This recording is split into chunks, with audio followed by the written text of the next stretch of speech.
Losing his keys is no longer a concern for Sandro Portner. All he needs to do to open his front door is to swipe his hand in front of this chip reader.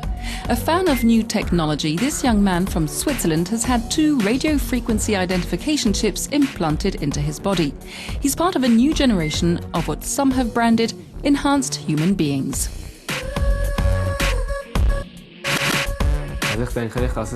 I'm not saying it's indispensable, but I'm a high-tech fan, and it's an invention I was interested in trying out. Another reason is I know it's easy to remove, if I want to. Opening doors or switching on your smartphone, these are just some of the uses for these chips, and the range of new applications is growing. The size of a grain of rice encapsulated in bioactive glass, the chips don't affect the human organism according to developers. Even tattoo artists have started implanting them. We've had between 70 and 80 people come here to get implants. They come in waves. One person will get an implant, and then others will see the result, and they'll want one too. People think it's really weird to get an implant, and then they see the result and they think, I could try that too. Maybe one day the chip will allow me to do even more things. Is this technology really useful?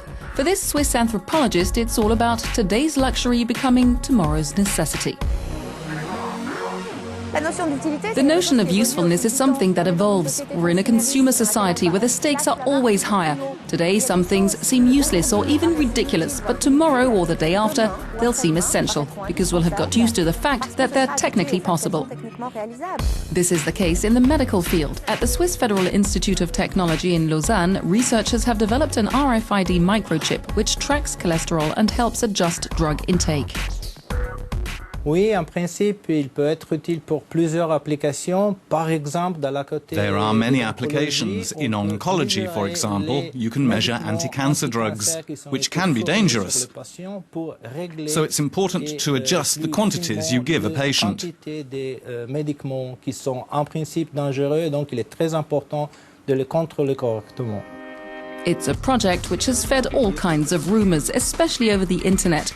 In 2011, many websites announced that such implants would become compulsory in the United States as part of President Barack Obama's newly introduced healthcare plan, a hoax which has since been exposed.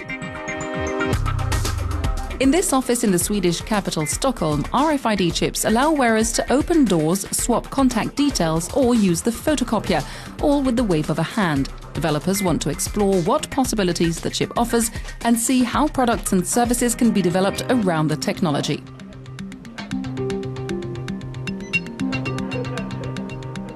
Here you can open doors using your chip. You can do secure printing from our printers with the chip. But you can also communicate with your mobile phone by sending your business card to individuals that you meet. According to developers, since the amount of metal in the chip is so small, there's no risk of it setting off metal detectors. And it's also safe during MRI scans or when using an induction oven.